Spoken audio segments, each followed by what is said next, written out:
கர்த்தாவே, உம்முடைய வழிகளை எனக்கு தெரிவியும், உம்முடைய பாதைகளை எனக்கு போதித்தருளும். கர்த்தருக்குள் பிரியமானவர்களே, உங்கள் அனைவருக்கும் இனிய காலை வணக்கங்கள். இன்றைய வேதவசன தியானத்திற்கென்று நாம் தெரிந்தெடுத்திருக்கும் வேத பாகமானது ஏசாயா 40ஆம் அதிகாரம் 3ஆம் வசனம்.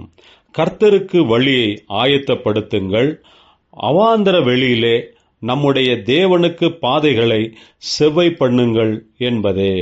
பிரியமானவர்களே, இன்றைய வேத தியானத்தின் தலைப்பு வழியை ஆயத்தப்படுத்துகிறவன் என்பது.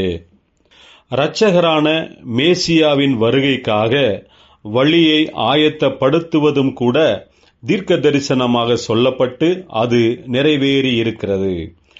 அதன்படியே மேசியாவின் வருகைக்காக வழியை ஆயத்தம் பண்ணுவதையும் பாதைகளை செவ்வை பண்ணுங்கள் என்பதும் கூட தீர்க்க தரிசனமாக சொல்லப்பட்டு யோவான் ஸ்நானகனின் மூலமாக அது நிறைவேறினது என்று வேதத்தில் பார்க்கிறோம்.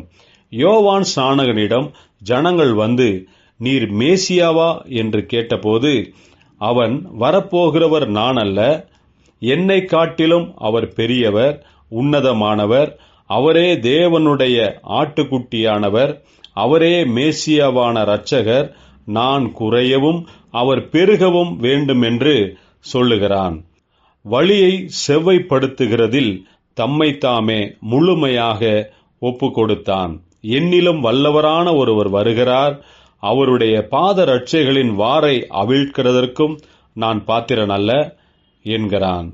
பிரியமானவர்களே, இயேசுவுக்கு முன்னே வந்தவனான யோவான் ஸ்நானகன் தன்னை தாழ்த்தி இரட்சகருக்காக துதி, கன, மகிமை, ஆராதனை எல்லாவற்றையும் செலுத்தினான், தம்மைத்தாமே தாழ்த்தினான்.